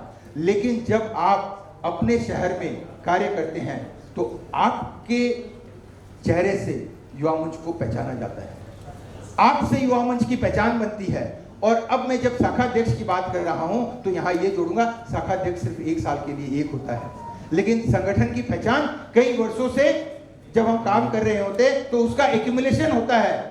तो अब मैं यहाँ जिस बात पे आना चाह रहा हूं उस बात को समझिएगा कि अगर सपोज कीजिए कि हमारी नासिक शाखा है और पिछले 10 साल में वहां जितने अध्यक्ष आए, जितने मंत्री आए, वो उनकी जो सोशल इमेज थी वो कहीं ना कहीं, सॉरी है मैं नासिक का सिर्फ एग्जांपल ले रहा हूं, मैं किसी को, कोई एबीसी शाखा है और वहां जो हमारे लीडर्स पिछले 10 साल में आए, पिछले 5 साल में आए, पिछले 2 साल में ही आए, उनकी बतौर खुद के सोशल इमेज इतनी अच्छी नहीं रही है। जैसे कल बात आई ना कि हम किसी का फॉर्म रिजेक्ट क्यों कर सकते हैं, मैंने क्या कहा था, क्यों कर सकते हैं आप फॉर्म रिजेक्ट? अगर उसका बैकग्राउंड, सोशल बैकग्राउंड सही नहीं है, क्रिमिनल बैकग्राउंड हो, उनकी फाइनेंशियल इरेगुलरिटीज हो, तो अगर वैसे व्यक्ति हमारे संगठन के सिमोर बन रहे हैं, शाखा में अध्यक्ष बन रहे हैं, शाखा के पदाधिकारी बन रहे हैं, संगठन की इमेज क्या होगी? संगठन की इमेज क्या होगी? जो चीजें हम सोसाइटी में सही मानते हैं, जो समाज जिसको सही मानता है, और उसके विपरीत अगर हमारे लीडर्स कर रहे हैं तो संगठन, ठीक है ना। तो हमें इस बात पे, कल मैंने ध्यान दिया हमारे राष्ट्रीय अध्यक्ष ने 2 बार एक शब्द का प्रयोग किया, वो क्या था? आचरण। आचरण, आपका आचरण समाज की एक्सेप्टेबिलिटी के अनुरूप होना पड़ेगा। आप युवा मंच के लीडर्स हैं, ओके, तो आप अगर अपना आचरण समाज जिसको एक्सेप्ट करता हो वैसा नहीं रखेंगे तो समाज युवा मंच को भी एक्सेप्ट नहीं करेगा। और यहां मैं सिर्फ अब बात करूंगा शाखा अध्यक्ष की ही नहीं, शाखा के जो भी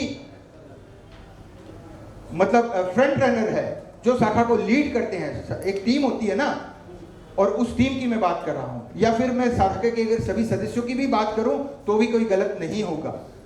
भाई हमें अगर संगठन की इमेज को बहुत बड़ा बनाना है तो हमारे आचरण सही होने होंगे, हमारे आचरण सोशली एक्सेप्टेबल होने होंगे, अन्यथा हम खुद का कुछ नहीं बिगाड़ रहे हैं, हम संगठन का बहुत बड़ा नुकसान कर रहे हैं।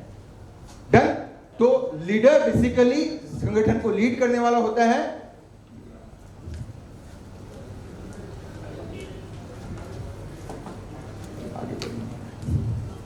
ओके, अब आपसे कुछ छोटी छोटी बातें ऐसी है जो आपसे एक्सपेक्टेड है, वो क्या है? संगठन के बेसिक्स के बारे में समझिए। आप युवा मंच को चलाने वाले व्यक्ति हैं, हमने राष्ट्रीय सभा की बात की, हमने प्रांतीय सभा की बात की, पॉलिसी मेकिंग कौन कर रहा है हमने उसकी बात की। तो यहां मैं यही कहना चाहूंगा कि अगर युवा मंच को सही दिशा प्रदान करनी है, आप अगर युवा मंच के नेतृत्व करता है तो आपको युवा मंच की बेसिक्स समझनी पड़ेगी या नहीं पड़ेगी। ओके, तो ये एकदम मान लीजिए कि यहां से जाके यहां जितनी भी बात हुई वो तो है, उसके अलावा युवा मंच में और क्या है, युवा मंच की बेसिक्स क्या है, उस पर प्लीज थोड़ा सा अध्ययन करेंगे, कहीं कोई बात हो हम डिस्कस करेंगे। ओके, देन संगठन के कार्यक्रमों में इफेक्टिवली पार्टिसिपेट करना, संगठन के कार्यक्रमों में और बैठकों में इफेक्टिव पार्टिसिपेशन का मतलब जब आप कार्यक्रम में है, बैठक में है, तो आपका कंसंट्रेशन उस बात पे होना चाहिए जिस बात पे हम चर्चा कर रहे हैं। अगर आप यहां आए हैं तो आप हॉल में होने चाहिए, आप बाहर नहीं होने चाहिए। ओके, आपको मंच एक्टिविटीज के बारे में पता होना चाहिए, टाइम टू टाइम क्या चल रहा है संगठन। ओके, मंच के पब्लिकेशंस रेगुलरली पढ़िए, आपके फैमिली और फ्रेंड्स से मंच के बारे में डिस्कस करिए। कई बार हमारे दोस्तों को पता नहीं होता। कल मैंने मोहित जी से एक सवाल पूछा था कि भाई आपके दोस्त जब आप युवा मंच में इन्वॉल्व रहते हैं तो वो क्या समझते हैं, आपको किस नजर से देखते हैं? वो कहते हैं कहीं ऐसा तो नहीं कि अरे यार कहाँ लगे हुए हो। उन्होंने कहा कि नहीं, उस सर्कल में मेरा रिस्पेक्ट कहीं ना कहीं बढ़ गया है। मैं मानता हूं कि वो अपने दोस्तों को बताते होंगे कि युवा मंच क्या काम कर रहा है, युवा मंच किस तरह की एक्टिविटीज कर रहा है, तभी उनको वो सम्मान प्राप्त होता है। अन्यथा कहीं किसी को कुछ नहीं पता चलता है और उनको लगता है कि हम बेवजह टाइम पास कर रहे हैं। अपने जो नियर एंड डियर वंस है उनको एनकरेज करिए कि वो, हम कहते हैं अरे यार सदस्य जुड़ते नहीं, अरे जुड़ेंगे कैसे? हमारे घर पे लोग बैठे हुए हैं, हमारे पास लोग बैठे हुए हैं और हम उनसे युवा मंच की बात ही नहीं कर रहे हैं, युवा मंच में क्या अच्छा हो रहा है हम उनको बता ही नहीं रहे हैं, तो हमारे पास लोग नहीं आएंगे। ये हमारी रिस्पॉन्सिबिलिटी है। ये राष्ट्रीय अध्यक्ष, प्रांतीय अध्यक्ष ऐसा इंश्योर नहीं कर सकते हैं कि कुछ लोग यहाँ आए और जुड़े। ओके, अब आता हूं कि आप भी कुछ एक्सपेक्ट कर सकते हो। आपको युवा मंच से क्या मिलता है, ये भी बात होती है। मुझे क्या मिला, कहते हैं कि नवयुवक पूछता है मुझे क्या मिला। अरे आपको इतना बड़ा नेटवर्क का पार्ट होने की बनने का अवसर मिल रहा है, क्या ये कम है? आप जब 4 लोगों से मिलते हो, अपने आप को प्रेजेंट करते हो, आपकी पर्सनालिटी में निखार आता है, ये क्या कम है? आई थिंक इससे बड़ी और चीज क्या होगी? और सबसे बड़ी बात, सबसे अहम बात कि आप अपने समाज को रिप्रेजेंट कर रहे हो, ये कितने गौरव का विषय है, कितना बड़ा सम्मान है कि आपके चेहरे से मारवाड़ी समाज को पहचाना जा रहा है। मैंने कहा ना कि आपका आचरण सही होगा, आपका चेहरा सही होगा तो युवा मंच का इमेज क्रिएट होगा। युवा मंच का नहीं, युवा मंच का क्रिएट तो मारवाड़ी समाज के बीच में क्रिएट होगा, लेकिन मैं अगर बियॉन्ड मारवाड़ी समाज की बात करूं तो वो युवा मंच को अलग नहीं मानते हैं, वो मारवाड़ी समाज को जानते हैं। तो आपके आचरण से, आपके इमेज से मारवाड़ी समाज को पहचाना जाता है। तो कहीं ना कहीं आप मारवाड़ी समाज का मुखौटा बन रहे हो, युवा मंच में आके, युवा मंच को नेतृत्व प्रदान करके और युवा मंच के लिए कार्य करके।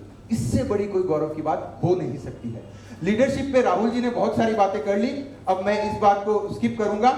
मैं अंत में सिर्फ टीम वर्क पे छोटे छोटे कई पॉइंट्स आपसे बात करूंगा और अपनी बात को समाप्त करूंगा। देखिए, टीम वर्क अगर ना हो तो रिजल्ट क्या होता है?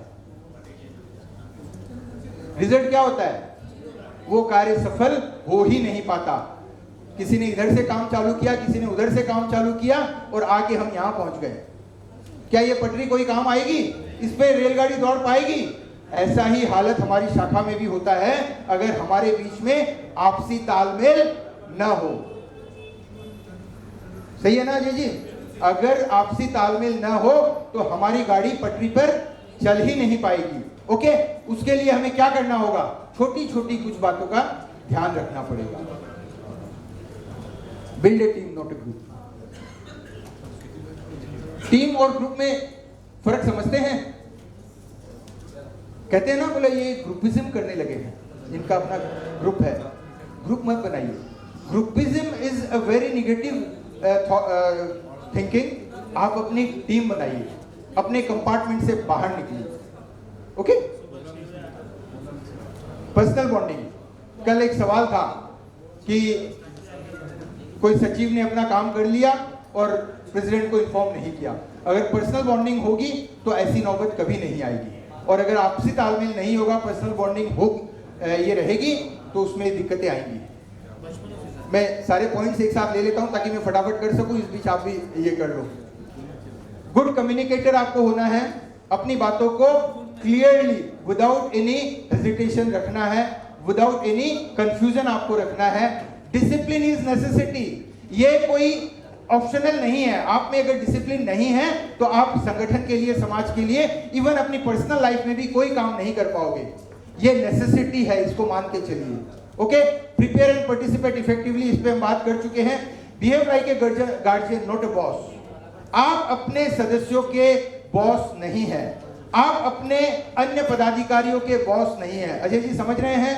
आप गुजरात प्रांत के गार्जियन हैं। ओके, आप गुजरात प्रांत के गार्जियन हैं, आप गुजरात प्रांत के बॉस नहीं हैं। Okay, admit your mistakes. गलतियां हो सकती है, गलतियां अगर होगी तो उसे मानना सीखिए। जिस दिन आप अपनी गलतियों को मानना चालू कर देंगे उस दिन आप सही मायने में नेतृत्व करता होंगे। ओके, बी लॉयल फॉर युवा मंच फर्स्ट। ये इस लाइन को पढ़िएगा please. Be loyal for the युवा मंच फर्स्ट। उसके बाद आपकी लॉयल्टी जिसके प्रति निभानी है निभाइए। लेकिन हो क्या रहा है, हम किसी व्यक्ति विशेष के लॉयल बनते जा रहे हैं। व्यक्ति विशेष के लॉयल बनिए, लेकिन उस लॉयल्टी के पहले कम से कम युवा मंच के तो लॉयल बनिए। ठीक है ना? किसी भाई साहब का फोन आ गया, फलाने को राष्ट्रीय सभा सदस्य के रूप में मनोनीत करो क्योंकि इस बार इलेक्शन होने हैं, अपने इशारे पे वोटिंग होनी चाहिए, अपने जिसको कहेंगे उसको वोट करना चाहिए। ये लॉयल्टी प्लीज छोड़ दीजिए। लेकिन किसी भाई साहब का फोन आ गया कि मैं मुंबई आ रहा हूं, मुझे एक दिन भर के लिए गाड़ी की इंतजाम करवा दो या मुझे सिद्धि विनायक दर्शन करवा दो, ये लॉयल्टी निभाइए। लेकिन जहां युवा मंच को दिक्कत हो रही हो, युवा मंच के कॉस्ट पे, युवा मंच संगठन के किसी भी हित के कॉस्ट पे प्लीज कोई दूसरी लॉयल्टी मत निभाइए।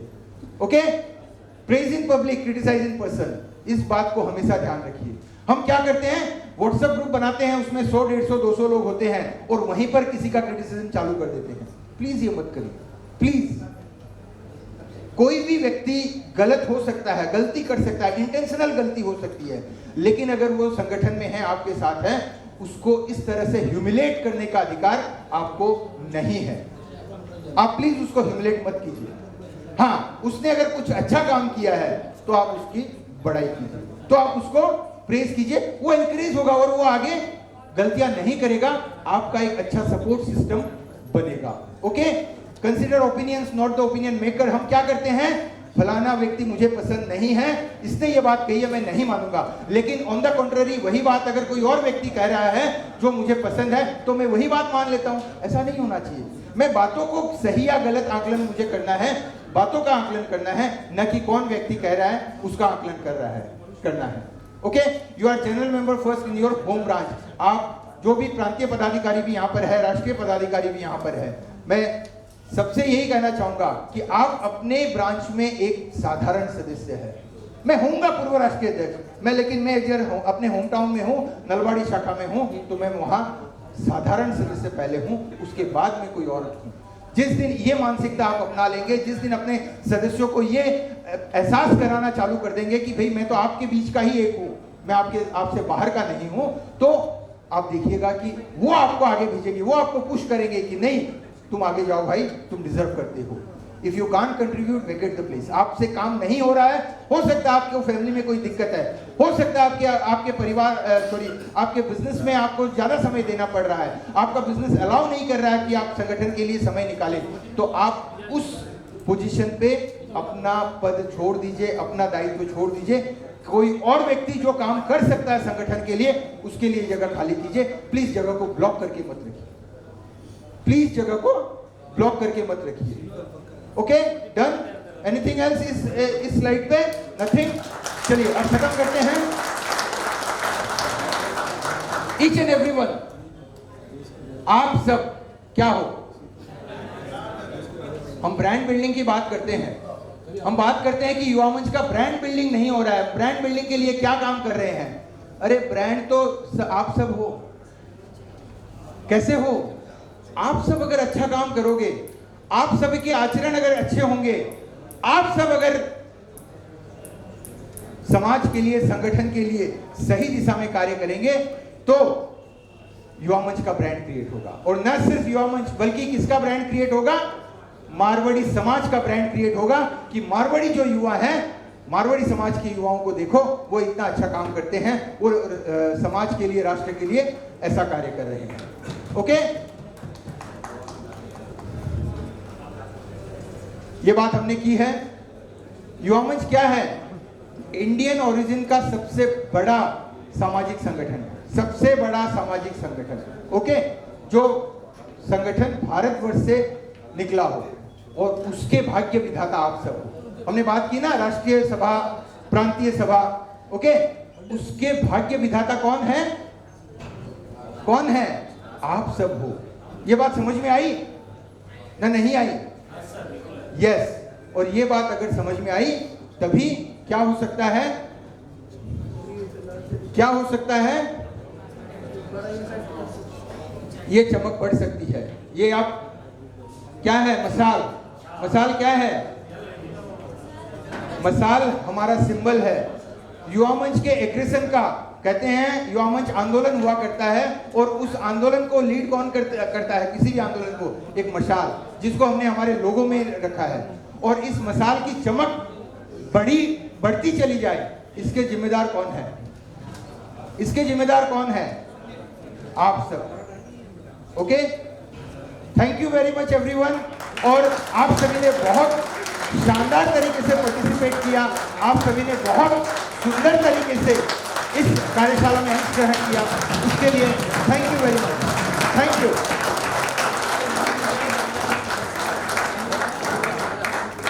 इस तालियों का इक्वली हकदार भाई राहुल भी है, और थैंक यू।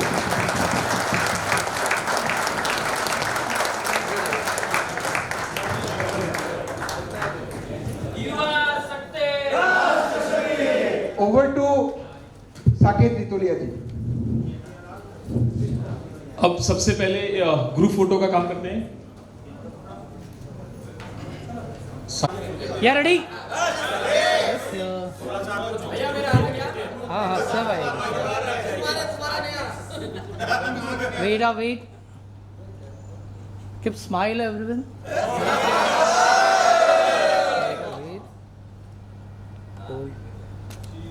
युवा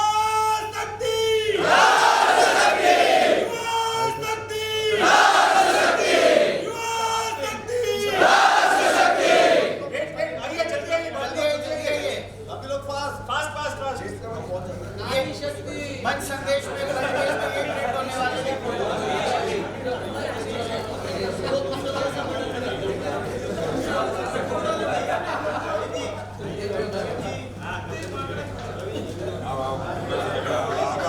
हमारा कंप्लीट हुआ। या ready see you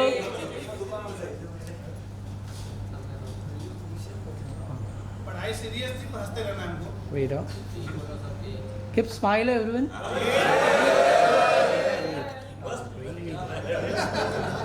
hold hold भैया सेंटर में आ जाओ। पैनिंग कर युवा अरे करना